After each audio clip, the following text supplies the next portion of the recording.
Guys আপনারা দেখতে পাচ্ছেন শালিক পাখিকে কিভাবে ঠুকায় ঠুকায় খাওয়ানো শেখাতে হয়। দেখুন আমি পাখিটা কিন্তু ঠুকায় খেতে পারে না,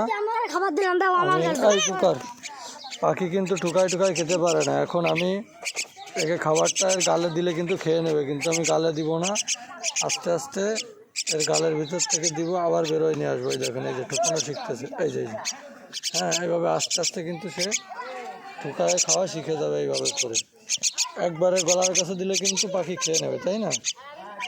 এখন আমি একে কিন্তু দিব না, এই যে দিচ্ছি, এই যে আচ্ছা এর থেকে একটা ছোটো ফড়িং দাও তো। এই দেখুন এই যে আমি খেতে দিচ্ছি, এই দেখুন এইভাবে রাখলে ও ঠুকায় ঠুকায় খাবে। ওর ঠোঁটের কাছে দিতে হবে, গলায় দিলে কিন্তু একবারে খেয়ে নেবে, এই জন্য আমি ঠোঁটের কাছে দিচ্ছি।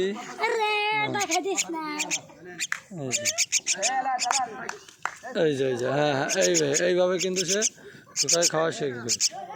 ঠিক আছে, ঠোঁটের এখানে দিতে হবে। এই দেখুন এইভাবে কিন্তু এইভাবে কিন্তু ঠুকায় ঠুকায় খাওয়া শিখবে। এই যে কই সেটা পুড়ে গেছে নাকি? এই পাশে তো সরে দাঁড়াও, ভালো ফুটেজ আসতেছে।